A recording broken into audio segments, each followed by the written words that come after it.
네, 이번 주 토요일 중국에서는 이 최대 정치 행사로 꼽히는 양회가 개막합니다.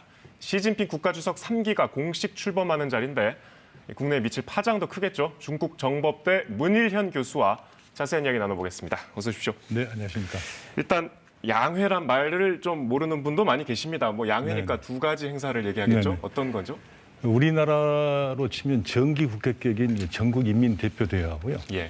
그리고 정당과 사회단체 협의체인 전국 정치협상회의 두 가지를 총칭해서 양회라고 합니다. 이 양회에서는 대부분 이제 그 주요 지도부를 선출하고 그리고 총리가 그 정부 공작 보고라는 걸 통해서 지난 1년간 국정을 전체적으로 평가하고 그러면서 올 1년의 그 국정 운영 목표를 제시하는 그런 특징이 있습니다. 그러니까 정부 조직 인선을 발표하고 국정 목표까지 제시하고 선출합니다. 예. 네. 그 일부 언론에서는 올해 양회가 이제 시천하란 말을 쓰더라고요. 시천하가 완성된다. 이렇게 표현을 하던데 사실 시진핑 주석 3년임은 지난해 확정이 됐잖아요. 네네. 그러면 이번에 관전 포인트는 시 주석이 아니고 다른 데 있는 겁니까? 그렇습니다. 시 주석은 이번에 이제 그 전인대에서 국가 주석으로 선출돼야 되고요. 네. 그리고 나머지 총리 그리고 전인대 상무위원장, 정협 주석 등과 다 이제 새롭게 선출되고 그 새롭게 선출된 지도부가 새로운 임기 5년을 시작하는 겁니다. 그래서 명실공히 시진핑 3기 체제가 공식 출범한다고 하는 그런 의미가 새 있습니다. 정부의 5년이 시작되는 그렇습니다. 거군요. 네. 예. 이번에 이제 주목하시는 게 특히 이제 리창 총리. 그렇습니다. 이 지금 현재 그 리창 총리가 수반이 되고 있는 국무원을 이제 조각을 하게 될 텐데요. 우선 국무원 조각 지금까지 보도된 내용을 보면 크게 두 가지 특징이 있어 보입니다. 하나는 그 교체 폭이 굉장히 크다는 거고요. 또 하나는 이제 입각 인사의 성향들인데요. 그 교체 폭을 보면 총리와 부총리 4명 그리고 국무위원 5명 전원이 다 교체가 되고요. 예. 그 주요 부처 예를 들어서 뭐 외교, 국방, 공안, 재정 그리고 중국 경제의 사령탑이라고 할 수 있는 국가발전계획위원회 그리고 중앙은행인 인민은행 양들 다 이렇게 바뀝니다. 그래서 장관급 부처의 중 70% 정도 이상이 수장이 바뀌는 걸로 지금 결정이 된 걸로 보이는데요. 이 교체 폭은 중국 국무원 사상 최대 폭이라고 하는 거고요. 그 중국의 정권 교체 이상의 수준에서 지금 물갈이가 이루어진다는 점이 큰 특징으로 보이는 거고요. 예.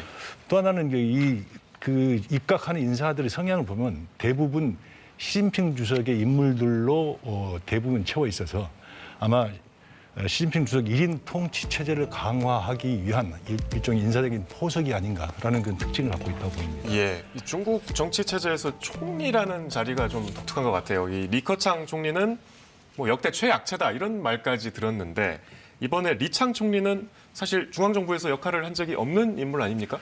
그렇습니다. 리창 총리 예정자는 중국 내에서도 그렇게 크게 잘 알려지지 않는 인물인데요. 대부분의 이전 총리들은 부총리를 거쳐서 총리를 했거든요. 근데 리창 총리 예정자는 최종 그 보직이 그 상해시 서기였습니다. 그래서 곧바로 이제 총리로 등극을 하게 됐는데요. 리창 총리는 두 가지 점에서 큰 특징이 있다고 보입니다. 방금 지적하신 것처럼 중앙정치 경험이 전무하다는 단점이 있는 반면에 네. 그 두 가지 장점이 있다고들 이야기하는데요. 첫째는 시진핑 주석의 신임이 막강하다는 겁니다. 비근한 예로 작년 말에 그 중국이 제로 코로나 정책을 급격히 폐기하고 위드 코로나로 전환하지 않았습니까? 그 정책 전환을 건의한 사람이 당사자가 바로 리창 총리 예정자라고 얘기하는 거고요. 또 하나는 현행 지금 7명의 정치국 상무위원들이 있는데 그중에서 가장 시장 친화적인 인물로 평가를 받고 있습니다. 왜 그런 얘기가 나오느냐면 리창 총리가 상해시 서기로 재직하던 그 시절에 그 디즈니랜드를 상해에도 유치를 했고 테슬라의 자동차 공장을 상해에 유치를 한 그런 점들을 들어서 업계에서는 가장 시장 친화적인 인물로 평가를 하고 있습니다. 이런저런 분석은 해주셨지만 좀 존재감이 약하고 또 신임이 두텁고 네네. 결국은 시 주석의 영향력 확대를 위한 조금 약한 인물을 그렇습니다. 인사했다 이렇게 볼 수 있는 거 아닙니까? 그렇습니다. 시 주석의 뜻을 전적으로 받들어 수행하는 역할을 하게 될 것이고요.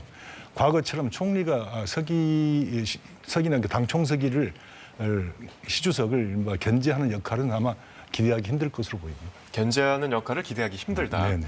예, 알겠습니다. 경제 얘기 좀 해보죠.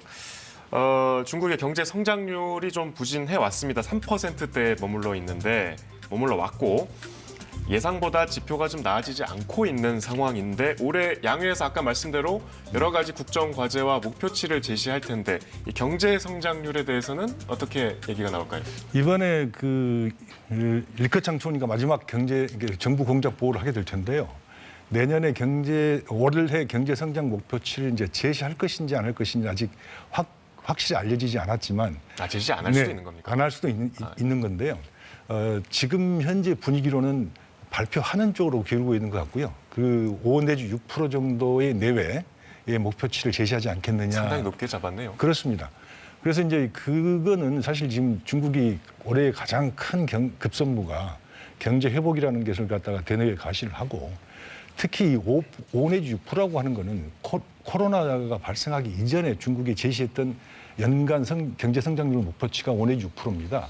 그래서 중국은 얼마든지 코로나 이전의 상태로 회복할 수 있다는 능력과 자신감을 과시하고 드러내려는 것 아닌가 하는 그 분석들이 많습니다. 예. 외교 문제로 좀 넘어가 보겠습니다. 지난주에 유엔 안보리가 소집이 됐는데 이제 북한 대륙간 탄도미사일 발사 문제를 논의하기 위해서 했어요. 근데 이 자리에서 중국과 러시아는 어쨌든 북한 편을 들었단 말입니다. 북한이 이제 앞으로 이를테면 이제 한미 훈련도 예정돼 있기 때문에 이런 도발을 더 빈번하게 할 거다 이런 예측이 지배적인데 계속 그러면 북한 편을 들까요?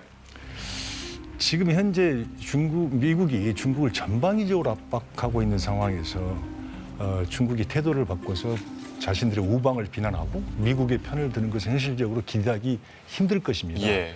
그렇게 본다면 중국이 북한의 도발을 지지하지는 않지만 그렇다고 비난하지도 않는 현재의 기존 어정쩡한 그런 입장을 상당 기간 유지하지 않겠느냐 하는 그런 전망들이 많습니다.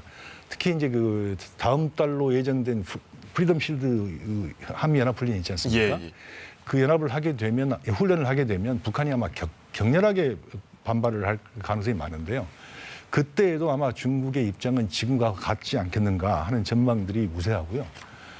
기본적으로 중국은 어느 국가든 간에 한반도의 정세를 긴장시키고 고조시키는 그런 행위는 반대한다는 원칙적인 입장을 표명을 하면서 그럼에도 불구하고 유엔 안보리 차원에서의 대북 제재는 반대하는 그런 이중적인 어떤 입장을 취하지 않겠는가 좀 그렇게 보입니다. 조금 전에 화면으로 북한 미사일 도발 일지를 보셨습니다만 올해만 벌써 4차례였습니다. 그렇습니다. 네. 중국 전문가시니까 북한의 저런 도발을 중국은 내심 반기지 않는 겁니까? 이게 이제 중국이 안고 있는 북한 딜레마입니다. 예. 그 여러 가지 고민들이 있는데요. 첫 번째는 북한의 이런 도발이 중국의 안보에 결코 유리하지 않고 불리하게 작용한다고 판단을 하고 있는 겁니다. 왜냐하면 북한이 계속 이렇게 도발을 하게 되면 한국, 미국, 일본, 한미일 3국 군사 협력이 더욱더 강화가 되고 그렇게 되면 결국 북한을 넘어서 중국을 견제하는 형태로 계속해서 발전되고 강화가 되기 때문에 중국 입장에서는 결코 이게 바람직스럽지 않다고 보는 거고요. 또 하나는 북한이 지나치게 도발을 하게 되면 한국과 일본에서 핵무장을 해야 된다는 그런 극단적인 주장을 부추길 우려가 굉장히 있다고 중국은 보고 있습니다. 그래서 금년 초에 윤석열 대통령이 그 전술핵 재배치라든가 아니면 자체 핵무장 개발 같은 거를 갖다 검토할 수도 있다는 이야기를 한 거를 중국은 실제로 들고 있는데요. 그런 측면이 하나 있고 또 하나는 중북한 관계가 균열을 맞을 수도 있다는 우려를 하고 있는 겁니다. 예. 왜냐하면요. 중국이 사실 핵 문제라든가 미사일 문제에 대해서 북한에 여러 차례 압력을 가했지만 북한이 중국 말을 잘 듣지를 않습니다.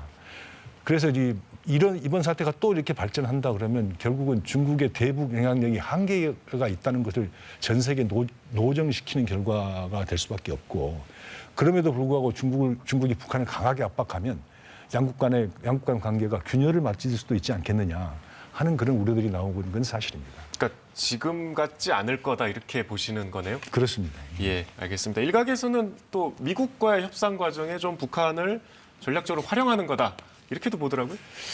근데 이제 저는 개인적으로 미국과 중국 모두 북한 카드를 사용하는 것에는 굉장히 신중하게 접근을 합니다. 예. 왜냐하면 북한 카드를 사용할 수는 있지만 자칫 잘못했다가는 북한에 코가 깨진다고 다들 걱정을 하고 있거든요. 그래서 이제 가급적이면 북한 카드를 손을 활용하지 않으려는 게 양국 모두 다 공통된 특징인데 그럼에도 불구하고 지금 미국이 중국을 전방위적으로 압박하고 있는 상황에서 중국 입장에서는 그 북한 카드를 활용하고 싶은 강한 유혹을 아마 느낄 수도 있을 것입니다. 예. 그 실례로 작년 11월 그 발리 미중 정상회담 직전에 미국과 중국이 미국 워싱턴에서 비밀리 회동을 했는데요. 그 당시 중국이 두 가지 조건을 제시했다고들 보도가 나오고 있습니다. 첫 번째는 미국이 대만 문제와 그리고 이 대중 수출 규제를 완화해 준다면 중국은 우크라이나 전쟁이라든가 북한 문제에 미국에 협력할 용의가 있다라는 걸 조건을 제시했다고 하는 거거든요. 그렇게 본다면 양측 간의 그 논의될 가능성이 굉장히 많고 특히 무산됐습니다만 토니 블링컨 미 국무장관의 중국 방문이 이루어진다면 미중 간에 분명히 북한 핵 문제에 대해서는 아마 협의가 있을 것으로 저는 예상하고 있습니다. 뭐 미중 정상회담 지난해 발리 회담부터 말씀을 해주셨습니다만 네. 말씀을 들어보면 미중 관계는 더 나빠지진 않겠네요. 저는 그렇게 보고 있습니다. 왜냐하면 그 지난해 발리 정상회담에서 미중 양국 정상들 간의 합의는 경쟁이 충돌로 비화하지 않도록 가드레일을 설치한다. 데 합의를 했지 않습니까? 그 이야기는 지금 상황에서 더욱 나빠지는 것은 막아야 한다 하는 그런 공감대가 양측 정상 모두에게 다 있기 때문에 대폭적으로 개선되기는 어렵겠지만 지금보다는 나빠지지 않을 것이라고 저는 생각합니다. 지금보다는 나빠지지 않을 네네. 거다. 우크라이나 전쟁 이슈가 또 있습니다. 이 중국의 역할 계속 강조해 오셨는데 미국이 중국의 어떤 러시아 무기 지원에 대해서는 계속 경고를 하고 있어요. 이 문제 어떻게 보십니까? 이게 이제 중국의 고민이 굉장히 깊어지는 대목인데요. 만약 중국이 러시아에 무기를 판매하면 미중 관계는 물론이고 중국과 유럽 관계도 정면 충돌 국면으로 접어들게 될 것이고요. 그래서 미국과 유럽은 중국이 러시아에 무기를 판매하게 되면 누비콘 강을 건너는 격일 것이다라고 최후 통첩성 경고를 하고 있습니다. 최후 통첩성 경고를 잠깐 저희가 준비한 화면 먼저 보고 말씀 이어서 네. 듣겠습니다. We are watching closely. We know they haven't taken it off the table. Beijing will have to make its own decisions about how it proceeds, whether it provides military assistance. But if it goes down that road, it will come at real cost to China. 말씀하신 최후 통첩에 해당되는 네. 내용인 것 같은데 그래서 이제 미국은 지금 그 설리번 안보보좌관이 이야기를 한 것처럼 미국은 만일 중국이 이 러시아에 무기를 수출하면 수출한 기업은 물론이고 그 수출을 도운 은행까지도 세컨더리 보이콧으로 제재를 하겠다고 공언을 하고 있고 또 유럽도 여기에 동참하겠다는 입장을 분명히 밝히고 있거든요. 이렇게 된다면 그러니까 미국과 유럽이 서방 세계와 중국과 러시아가 둘로 나뉘어서 정면 대결을 하는 국면으로 진입하게 되고 그렇게 된다면 우크라이나 전쟁은 장기화가 불가피할 전망이라고 저는 보고 있습니다. 그렇게 우려를 하고 계시지만 시진핑 주석이 4월에 러시아를 방문하기로 돼 있지 않습니까? 아직 확정되지는 않았습니다. 예. 중국에서는 하지 않는다 하는 이야기를 아직 발표를 하지 않고 있는데요. 아마 양회가 끝난 이후에 4월 내지 5월이 되지 않겠느냐 하는 추측들이 많습니다. 아직은 지켜봐야 된다. 그래서 좀 지켜봐야 될 겁니다. 그러니까 희망적으로 보시는 거죠. 그렇게 되지 않았으면 저는 그렇게 되지 않기를 바랍니다. 예, 알겠습니다. 그러니까 우크라이나 전쟁이 어떤 중국과 러시아 또 미국과 서방 세계 이런 대립으로 격화되기 때문에 더 장기화될 수도 있다 이렇게 우려를 하시고 네네. 그렇기 때문에 시진핑 주석의 러시아 방문이 상당히 세계 평화에 좀 부적절한 행보다. 러시아 방문이 부적절하다기보다는 러시아 방문을 통해서 이른바 무기 수출에 합의한다면 그 결과는 아마 중국도 그렇고 미국 역시도 상당히 감내하기 힘든 후과가 예. 따르지 않을까 저는 개인적으로 그렇게 보고 있습니다. 알겠습니다. 저희로서는 한반도에서는 양안 관계도 상당히 민감할 수밖에 없는데 지금 타이완과 미국이 점점 친해지고 있는 것처럼 보여요. 맞습니다. 중국으로서는 달갑지 않을 텐데. 그렇습니다. 그래서 지금 중국이 제일 지금 신경을 쓰고 있는 부분은 뭐냐면요. 그 미 하원 의장으로 새로 선출된 케빈 메카시 의장이 예. 대만을 방문하겠다고 전부터 계속해서 공언을 해왔거든요. 그래서 예고된 대로 자기가 대만을 방문하고 만에 하나 지금 현재 언론에서 떠돌고 있는 대만 차이잉원 총통이 미국을 공식으로 방문하게 된다면 이거는 중국은 작년 8월 그 펠로시 하원 의장의 대만 방문 때보다 더욱더 격렬하게 반발할 가능성이 굉장히 큽니다. 그렇게 양측이 강대강으로 격돌을 하다 보면 우발적 충돌이 벌어질 수 있다는 우려가 계속 나오고 있기도 한데요. 그 중국에서 지금 자꾸 이게 러시아 무기 판매설이 나오는 것은 그 양안 관계에서 미국이 더 이상 중국의 이익에 도발하지 못하도록 하려는 일종의 맞불 작전 아니냐 하는 그런 분석도 나오고 있는 게 사실입니다. 예. 빠르게 우리 얘기 이제 해보겠습니다. 일단 우리 대중국 무역 의존도가 상당히 높은데 계속 지금 무역 적자가 이어지고 있어요. 11개월 연속 마이너스라고 하는데 저희 지금 그래픽이 준비가 돼 있을 텐데요. 지난해 5월 이후부터 단 한 차례만 흑자고 계속 적자를 기록했다고 지금 통계가 나오고 있습니다. 말씀드린 대로 중국 무역 의존도가 높은 상황에서 이런 적자가 계속 된다고 보십니까? 지금 공식적인 해석은 우크라이나 전쟁과 중국의 제로 코로나 정책 때문에 중국의 경제가 침체되면서 중국 자체가 한국으로부터 수입하는 물량을 줄여서 그렇다라고 하는 게 양측 모두의 공식적인 설명이지만 꼭 경제적인 요인만이 있겠느냐. 경제적 요인 이외에 어떤 보이지 않는 손이 작동한 거 아닌가. 정치적 요인이 있다는 말씀이시죠? 그렇게 보는 의혹들이 많습니다. 예.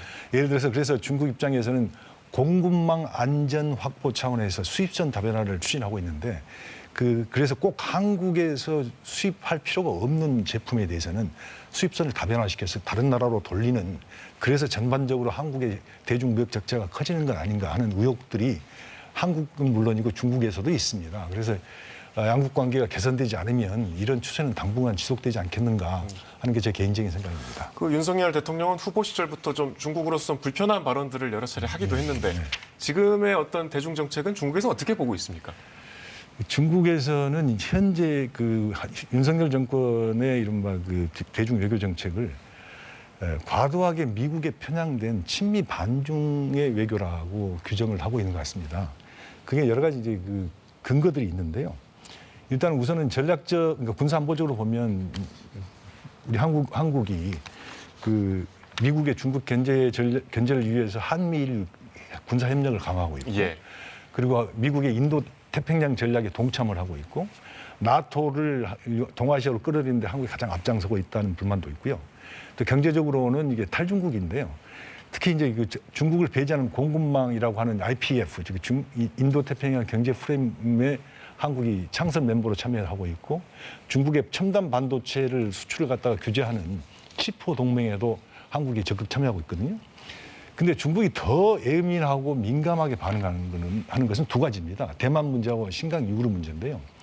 작년 12월 달에 우리 국회 부의장이 대만을 방문했습니다.